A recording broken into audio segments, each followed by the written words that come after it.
Subscribe कीजिए SGF news channel को और बेल आइकन को दबाइए ताकि आप नई जानकारी पा सके। सबस्क्राइब करा SGF न्यूज चॅनलला आणि त्याचबरोबर बेल आयकॉनवर क्लिक करा म्हणजे आपल्याला नवीन माहिती मिळू शकेल। नमस्कार मित्रांनो, आज मी तुम्हाला गावठी शेळी आणि उस्मानाबादी शेळी यामध्ये नेमका फरक काय आहे याबद्दल मी तुम्हाला आज माहिती सांगणार आहे। तर मित्रांनो, त्याआधी सांगू इच्छितो की माझं YouTube चॅनल तुम्ही सबस्क्राइब केलं नसेल तर अवश्य करा आणि त्याचबरोबर बेल आयकॉनवर सुद्धा क्लिक करायचं विसरू नका। तर चला तर मित्रांनो सुरू करूया। मित्रांनो, आपण शेळी पालन सुरू करत असताना सर्वात कमी बजेटमध्ये स्वस्तात मस्त म्हणजे आपण शेळी निवडतो ती म्हणजे गावठी शेळी। आता गावठी शेळी आपण का निवडतो तर ती आपल्या वातावरणात सूट झालेली असते, आपल्या लोकल एरियामध्ये ती मिळत असते, काळी असते आणि याचं पिल्ला देण्याचं जी क्षमता असते तर ही 2 वर्षामध्ये 3 वेळा येते। कधी 3 पिल्लं होतात तर कधी 2 पिल्लं होतात। तर एवढ्या सगळ्या याच्या फॅसिलिटी असतात म्हणून आपण काय करतो तर या गावठी शेळीकडे की आपण वळतो। ते आपण बघतो की सुरुवात तर या शेळीपासून करूया। पण मित्रांनो, हा शेळी म्हणजे गावठी शेळीपासून सुरुवात केल्यानंतर ज्यावेळेस आपल्याला अनुभव येतो की बाबा आज एकतर बघा गावठी शेळ्या ज्या असतात तर त्या काय असतात तर त्यांना एकतर फिरायची सवय असते। मित्रांनो, एक सांगायचं की ज्या व्यक्तीला फिरायची सवय आहे आणि आपण त्याला जर बंदिस्त करून ठेवलं, एक उदाहरण देतो तुम्हाला की खेडेगावचा माणूस म्हणजे गावात राहणारा माणूस जर मुंबईमध्ये गेला आणि मुंबईच्या स्क्वेअर फुटामध्ये जर त्याला जर राहायला सांगितलं तर तो तिथे दम काढत नाही। का तर त्याला इकडे मोकळं डाकळं फिरायची सवय असते आणि मुंबईमध्ये स्क्वेअर फुटात त्याला जमत नाही। आणि तुम्ही त्याला कितीही चांगला खायला घाला, का तर तिथं मानसिकच ठीक राहत नाही, त्याला असं वाटतं की कधी आपण गावाकडे जातोय। तसेच त्याप्रमाणे त्या शेळीला वाटतं की कधी मला आपला मालक बाहेर सोडतोय आणि कधी मी फिरते। तर मित्रांनो, कसं असतं, जनावर असो किंवा आपण असतो, आपण जरी आज खेडेगावात राहणारी व्यक्ती आपण जरी एखाद्या पाहुण्याच्यात गेलो तर 1, 2 तास 3 तास आपण कट काढू तिथे। तर त्यानंतर काय होणार आहे, आलोच मी बाहेरून पाय मोकळे करून आलो हे असं बोलून आपण काय करतो बाहेर निघून जातो। म्हणजे आपल्याला जशी पाय मोकळे करायची सवय असते आणि जसं या शेळीला सुद्धा की बाहेर वन फिरायची सवय असते आणि एकदम जर तुम्ही बंदिस्त करायला गेला तर प्रॉब्लेम होतो। तर मित्रांनो, हे झालं गावठी शेळीचं। दुसरा विषय येतो, आपण काय करतो गावठी शेळीचा अनुभव घेतो आणि घेतलेले बरेच माझे असे मित्र आहेत मला फोनवरून चर्चा करतात की आता आम्ही गावठी शेळ्या पाळलेले तर आता आम्हाला उस्मानाबादी शेळी घ्यायचंय। तर मित्रांनो, मला एक सांगा की उस्मानाबादी शेळी आणि गावठी शेळी यामधला तुम्हीच एक मनामध्ये आणा की दोघांमध्ये काय फरक आहे। मित्रांनो, जर आता तुम्हाला जर विचारलं तर उस्मानाबादीची वैशिष्ट्य सांगा, तुम्ही काय सांगाल? प्रथम तोंडात येतं ते म्हणजे उस्मानाबादी शेळी म्हणजे काळी शेळी। हे 100% सर्वांच्या तोंडामध्ये आतापर्यंत जेवढ्या लोकांचे मला फोन आले की बाबा आमच्या जवळ आता गावठी शेळ्या आहेत आणि आता आम्हाला उस्मानाबादी पाळायचे तर काय करू, तर त्यांना मी एकच विचारतो की उस्मानाबादीचं वैशिष्ट्य सांगा, त्याचं रूपरंग सांगा। तर तोंडात सर्वांच्या एकच येत आहे की काळी शेळी म्हणजे उस्मानाबादी शेळी, याच्या व्यतिरिक्त कोण काही बोलत नाही।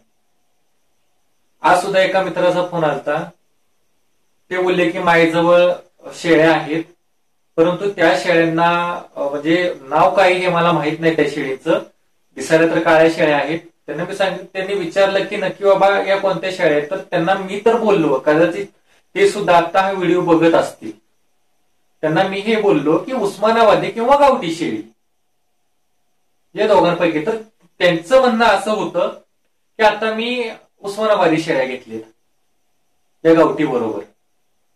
तर त्यांना प्रश्न मी विचारला की गावठी शेळ्या तुम्ही घेतलेले गावठी शेळ्या आहेत आणि उस्मानाबादी शेळ्या घेतलेत तर दोघांमध्ये फरक काय दिसतोय? आता त्यांच्या समोर तर 2 शेळ्या होत्या, दोन्ही प्रकार होते, गावठी आणि उस्मानाबादी दोन्ही होते शेळ्या, पण नक्की दोघांमध्ये फरक काय आहे? तर मित्रांनो ते बोलले मला फरक तर यामध्ये काही दिसत नाही. आधीच्या पण शेळ्या काळ्या होत्या, या पण आणलेल्या शेळ्या काळ्या, दोघांमध्ये काही एक फरक नाही. मित्रांनो हेच आपल्या सोबत होतं. तुमच्या सोबतच काय माझ्यासोबत पण मी सुद्धा हाच अनुभव घेतलेला आहे. एक खरा अनुभव मला सांगतो की मी ज्यावेळी शेळी पालनाला सुरुवात केली त्याचं माझ्याबरोबर कसं झालं सांगतो तुम्हाला. नाव तर मी घेत नाही मी कोणाकडून शेळ्या आणलेल्या. तर एक सांगतो तुम्हाला की ज्या वेळेस मला माझ्याजवळ तर आता गावठी शेळ्या तर होत्याच माझ्याजवळ ऑलरेडी, पण हे उस्मानाबादी म्हणून मी चला उस्मानाबादी पाळूया, बघूया यामध्ये काय फरक आहे, मग उस्मानाबादी मी पाळल्या. तर त्यावेळेस ज्यावेळेस मला कळालं की बंदिस्त उस्मानाबादीचा रेट जास्त किलोने आणि जे फिरतीवर असतात त्यांचा रेट कमी किलोने. तर मित्रांनो आता बंदिस्त आपल्याला तर बंदिस्तच करायचंय, फिरतीच्या आणून तर काही उपयोग नाही. मग मी काय केलं तर बंदिस्त शेळ्या ज्यावेळेस मी आणल्या तर आणायच्या आधी माझ्याकडून एक अमाऊंट बुकिंगसाठी घेतली. बरं ठीक आहे, बुकिंगसाठी घेतली माझ्याकडून अमाऊंट. त्यानंतर मला 15 ते 20 दिवसांनी त्या शेळ्या देण्यात आल्या. तर मित्रांनो ज्यावेळेस तिथं शेळ्या आणायला आम्ही लवकर गेलो आम्ही शेळ्या आणायला, तर तिथं जाताना आम्ही तर तिथं लवकर पोहोचलेलो, परंतु मित्रांनो तिथं शेळ्या त्या उपस्थित नव्हत्या. त्या शेळ्या बाहेर फुगवण्यासाठी त्यांना बाहेर फिरायला घेऊन गेले ते व्यक्ती. त्यानंतर त्या शेळ्या आल्या आणि नंतर त्या शेळ्या वजन केल्यानंतर आणल्या. पण मित्रांनो ऍक्च्युली आता तुम्ही मला सांगा, बंदिस्त मधला जो फार्म होता, बंदिस्त मधल्या ज्या शेळ्या असतात तर त्या शेळ्या कोण रंगरंगोटी करत बसत नाही, कोण पायामध्ये काळा दोरा बसत नाही सगळ्या शेळ्यांच्या. आणि मित्रांनो लगेच आपल्याला कळतं की या शेळ्या कुठल्या आहेत तर कुठल्या नाही. तर मित्रांनो 100% त्या शेळ्या मला काळ्या शेळ्या, कारण की आज बघा आपल्या मनात एकच असतं की काळी शेळी म्हणजे उस्मानाबादी शेळी. तर 100% त्या शेळ्या मला बाजारातून गोळा करून आणून त्या शेळ्या मला दिलेल्या. ही जी गोष्ट आहे ती ही तिथल्याच कामगाराने आम्हाला सांगितली की बाबा ह्या अशा शेळ्या आणून इथं दिल्या जातात. मित्रांनो काय होतं की आपण शेळी पालन करतो का, आता कसं सर्वांची परिस्थिती एकसारखी नसते. काय होतं की ज्यांचं बजेट आहे त्यांना तर आपण अडवू शकत नाही, ते कोणतीही व्हरायटी घेऊ शकतात. पण ज्याचं बजेट कमी आहे, ज्याला शून्यातून खरं सुरुवात करायची, ते काय करतात की बाबा चला आपण या गावठी उस्मानाबादी पासूनच सुरुवात करूया. तर मित्रांनो यामध्ये काय होतंय की जर बघा आता एक तुम्हाला महत्वाचं उदाहरण देतो की आज मी सातारचा आहे, आमच्या इकडे कंदी पेढे फेमस आहे. तर सातारी कंदी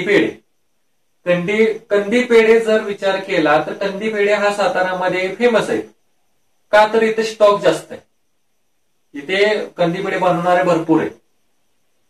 तर मित्रांनो कंदी पेढे सर्व जिल्ह्यांमध्ये, आउट ऑफ महाराष्ट्र, पूर्ण भारतामध्ये सगळीकडे कंदी पेढे मिळतात. कदाचित सातारा कंदी पेढेपेक्षा सुद्धा चांगली मिळत असतील. परंतु मित्रांनो काय झालं की सातारी कंदी पेढे हे एक नाव झाले.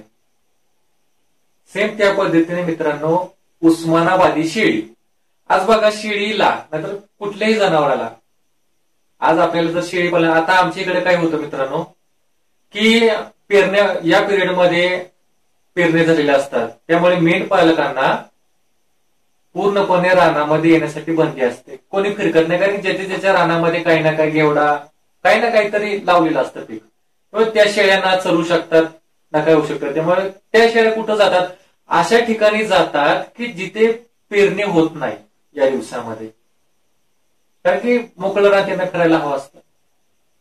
मग मित्रांनो मला सांगा, उस्मानाबाद या ठिकाणी पावसाचं प्रमाण कमी राहतं सातारापेक्षा तरी, आणि हे जे घेवडा, गहू, मका हे असले जी पिकं आहेत तर कमी प्रमाणात येतात. तिकडे जास्त करून माळ रान आहे.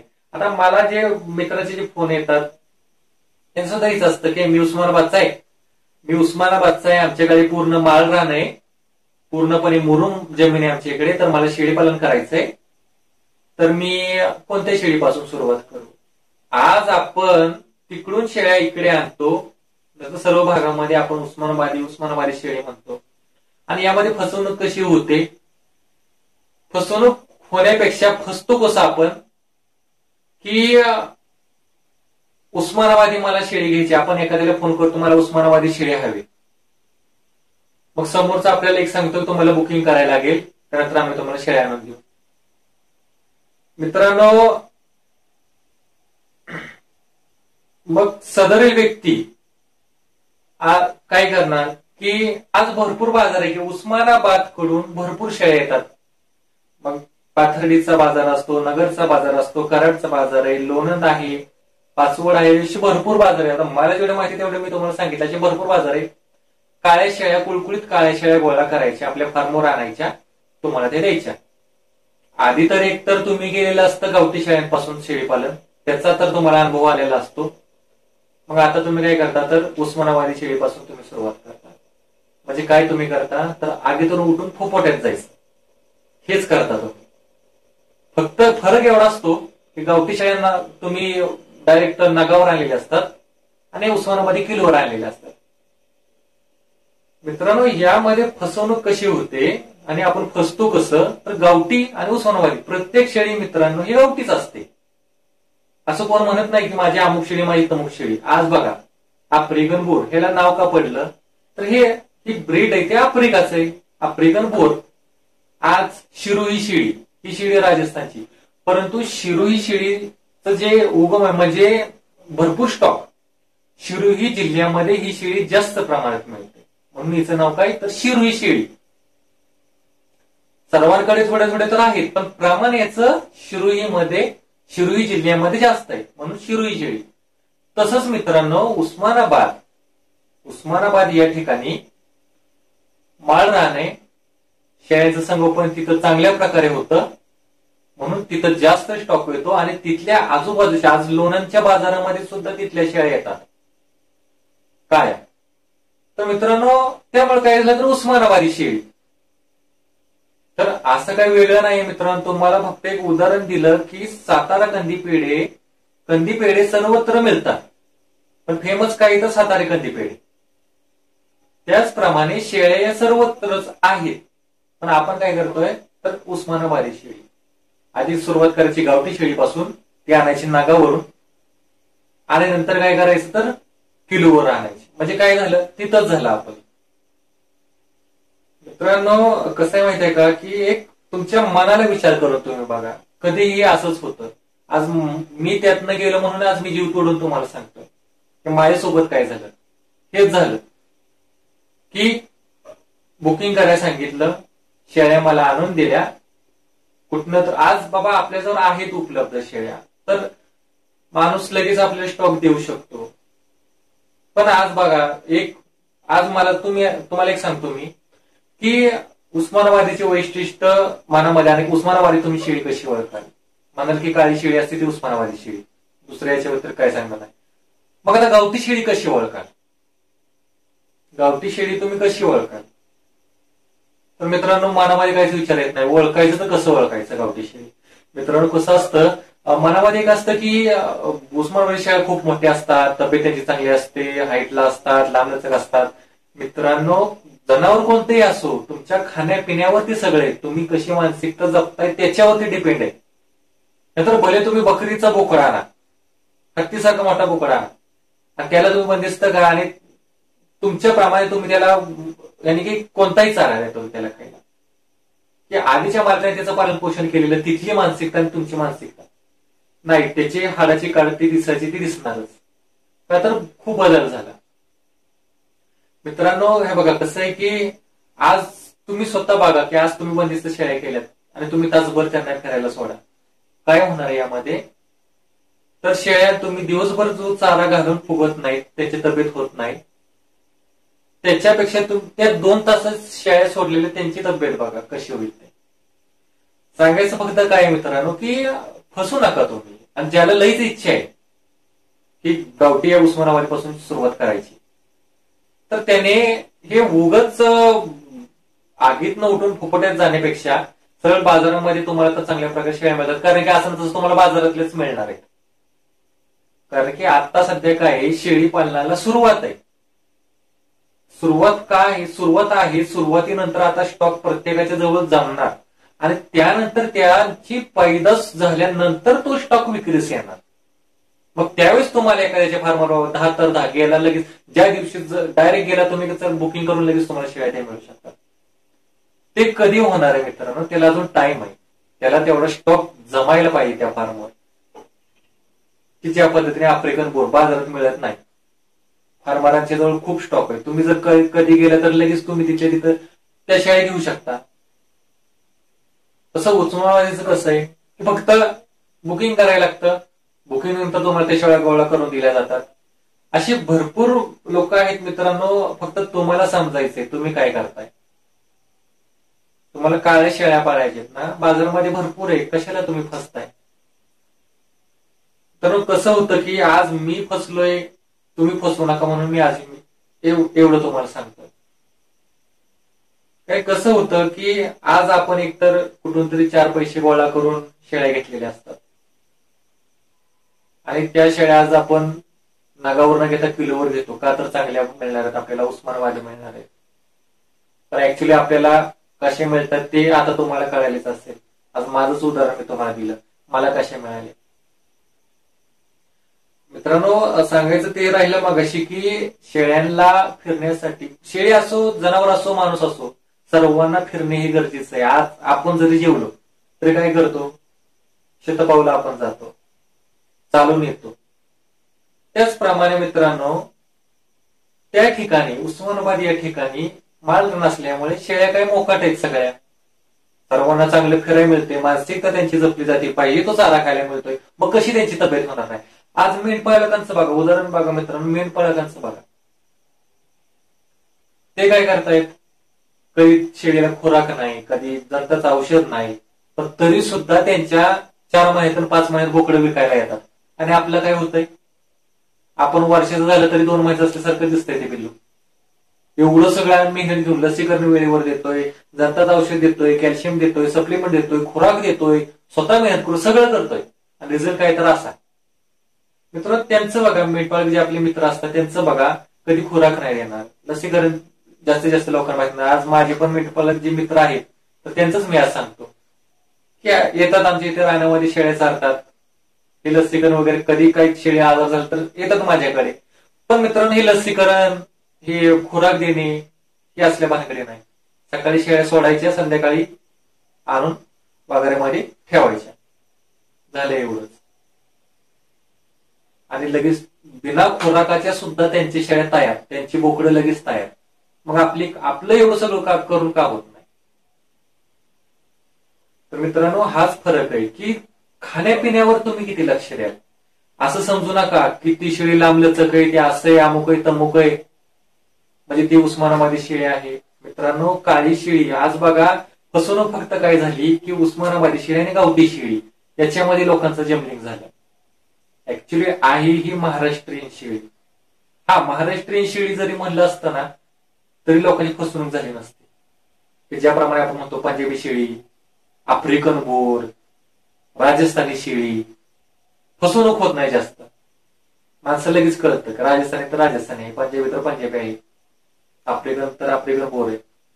तसं यामध्ये आपल्या पायावरच आपण दगड मारून घेतोय की उस्मानाबादी आणि गावठी. तुम्हाला तर मित्रांनो आता काळाचं तुम्ही काय करा, बाजार फिरा, कदाचित बाजार फिरा आणि बाजारात जावा, काळी कुळकुळी शेळी दिसेल ना चांगली लांब मोठी, त्याला विचारा कुठली शेळी, नाही सांगता येणार त्याला. की ज्याप्रमाणे आज एका मित्राचा मला फोन आला, ते मला बोलले की मला माहित नाही यांचं नाव काय, पण काळ्या शेळ्या आहेत. ज्यावेळेस त्यांना सांगितलं की गावठी किंवा उस्मानाबादी शेळी तिला म्हणतात, त्यानंतर त्यांनी त्या उस्मानाबादी शेळ्या आणल्या, सांगितलं तेव्हा माझ्याजवळ असायच्या मी शेळ्या आणल्यात. फरक काय दोघांमध्ये, तर काहीच फरक नाही, दोन्ही पण सेमच आहे. मित्रांनो हा फरक असतो. फरक काय आहे तर तुम्हाला आता नक्की कळायलाच असेल.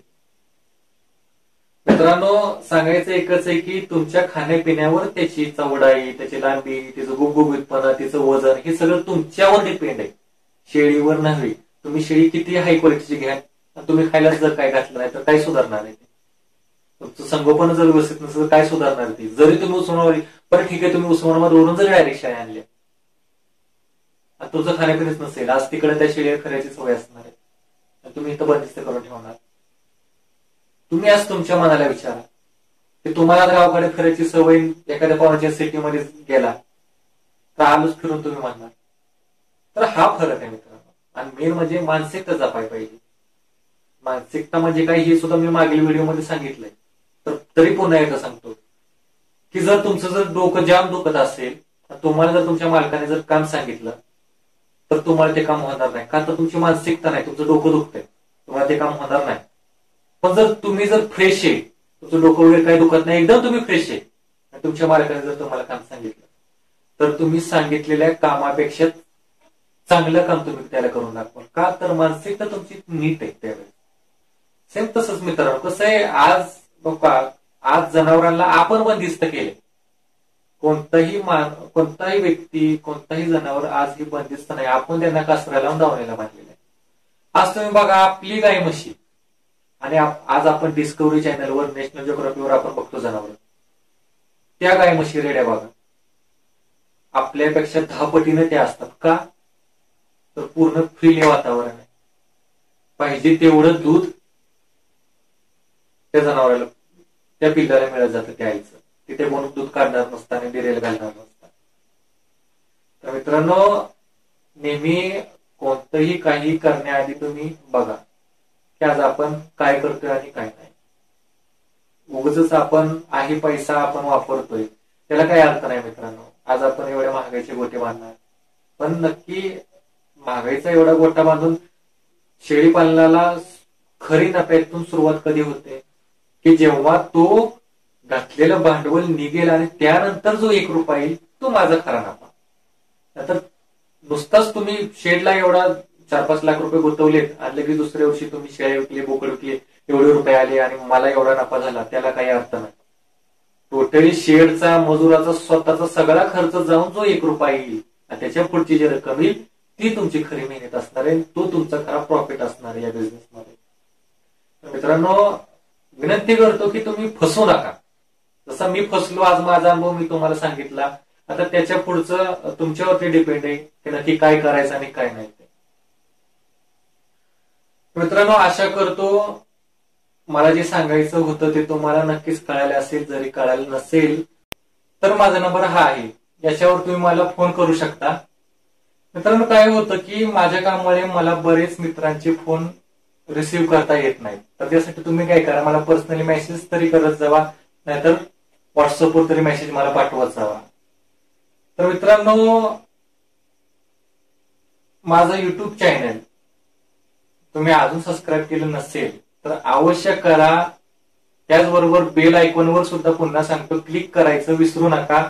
म्हणजे जेव्हा मी नवीन व्हिडिओ बनवेल तेव्हा त्याचे नोटिफिकेशन तुम्हाला काय होईल, लगेच मिळत जातील आणि माझ्या व्हिडिओचा नक्कीच तुम्हाला फायदा होईल. तर मित्रांनो, व्हिडिओ लाईक करा, शेअर करा, कमेंट करा, कारण तुमच्या कमेंटमुळे मला काय होतं, मला नक्कीच पुढचा जो व्हिडिओ मी बनवत असतो तर मला प्रोत्साहन मिळतं तुमच्या कमेंटमुळे. तर मित्रांनो, धन्यवाद.